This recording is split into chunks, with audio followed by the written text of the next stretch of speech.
Hello, hello. I am working on another page of my journal. This time I'm making a pocket. I ran this piece of cardstock through an embossing folder. I didn't do a very good job of it because it's not very raised. So that's why you see a lot of ink smeared where it shouldn't be, because I was just trying to hit the raised areas. But it still gave it some color, and I am happy with whatever turns out. And I am just going to put this little poem here out of a Edith Holden book. And then I'm going to kind of decorate the background a bit, build it up some, because it's just too plain. Even though I already have some Lindy sprays there, I want to, build it up. And this is some stain that it absorbed so fast into the paper that it didn't quite do what I wanted it to. So I said, well, I'm just going to go for a grunge effect then, and just smeared it around. And it looks kind of weird right now, but once you get, things layered on, it just adds color to the background. And nobody will know that it's not as intended. Well, except you do, and please don't tell anyone. Okay, thanks. So here I'm just adding some stamping. This is just one of my grunge stamps, and then I go for a, what do you call those things you blow? Dandelion, there you go. I put that in a couple of areas, and then something's missing on the right-hand side. So I add a little kind of a fern leaf to that. And like I said, when you're layering, you're just doing it step by step. You're seeing how things go. And if it was a real disaster, I could just throw that whole page out, recycle it, gesso over it, glue a piece of paper all the way over it. There's so many options, So that's why I don't allow myself to stress. I just keep going and see what it turns out and see what I can do with it. And that's all you do. This is supposed to be fun for us, right? Not stressful. And this little flip up I went ahead and had made for a different journal, and it was left over, and I found it, so I was like, it needs a home. So there it is. Just going to slide it into the pocket. And I just made that by folding a piece of music paper in half, and I glued some coffee stained paper on the inside. I glued a piece of muslin on the edge so that it secures where it bends. And then I just did a little decoration on the cover of it. And here you see I'm using some of the lace that I colored with Distress Oxides. And I'm just trying to build up a pretty corner there. I remember not to lay the lace flat this time. I liked it ruffled up a bit. Normally I'll cut some strips, or I'll tear some strips of fabric and make ruffles for my journals, but I haven't done that yet. So maybe when I run out of this colored lace, and if some of the pages need some extra, then I'll go ahead and do some ruffles on the sewing machine. And this little eyelash yarn, of course, was sticking to me. So I found a couple of cute buttons. One is that beautiful blue cameo, and another one is a rose, and another one's just a plain button, just to balance it out. I just liked the color. I didn't overthink it. I just went ahead and grabbed what I thought matched. Someday when I move, those end pieces you saw me cut off, I'll find those, but they're lost for now. They flew off into Neverland. As long as it doesn't hit me in the eyeball, I'm happy. So here I'm like, I still want something on, even though the pocket is decorated, it's embossed. But I still wanted something because you'll see the bottom. So I added a different style of lace, same kind of color. But I'm not too sure. I kind of wanted something thin to go over it, but I didn't have any blue thin lace.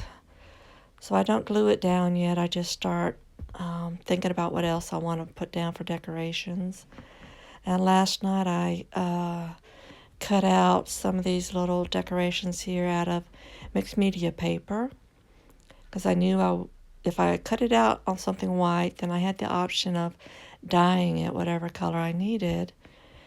And that's what I'm doing here. I'm washing away all that brown stuff because I didn't want to mix the colors. And I'm using the 3 shades of blue because I don't want it, my favorite word now is flat. I don't want it flat. I want it different shades of blue. So I just kind of dip it in there and let it soak up, and different areas getting different colors without mixing it too much.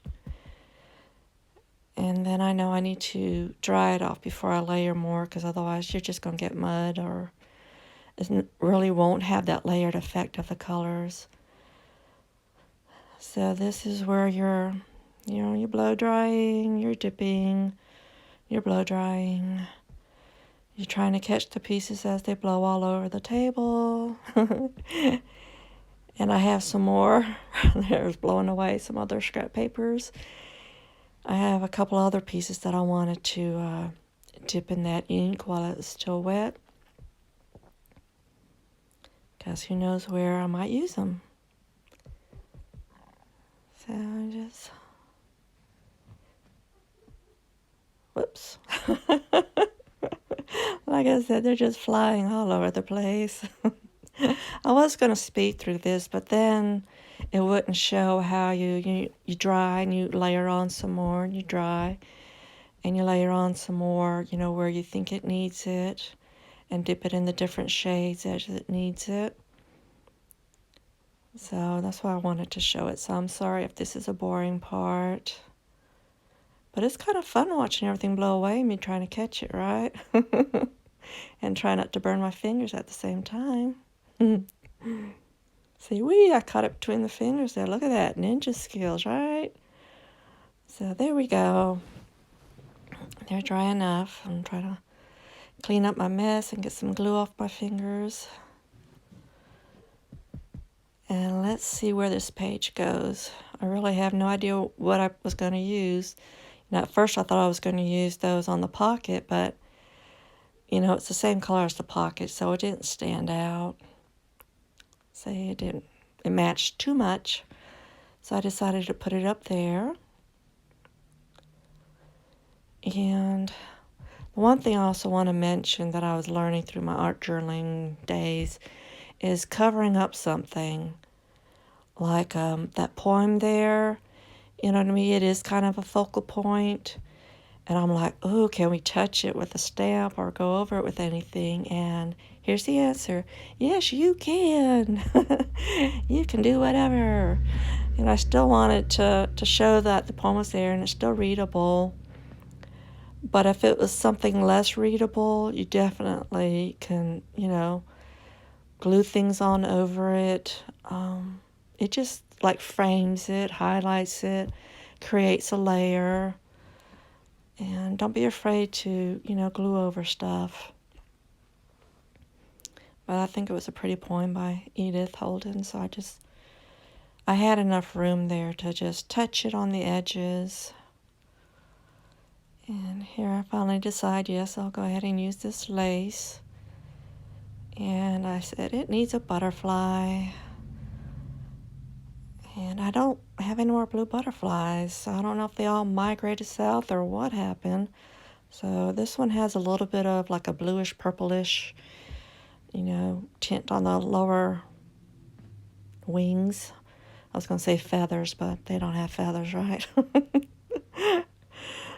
So, and I had forgot about those. I printed out a whole new set of the Tracy Fox definitions, nature definitions.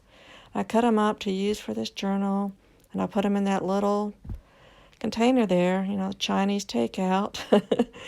And I forgot I had them. So finally I went through that, and I was like, yay, because I only had a few left that were in that zippered pouch. So I think this is about it. It was pretty quick. As you can see, you know, that green where the paint didn't splatter like I wanted to, it still adds something to the background. So don't be afraid to just use what you have and have fun and try it, and Jessa will be your friend. Y'all have a wonderful day. I'll see you later. Thank you for watching. Bye-bye.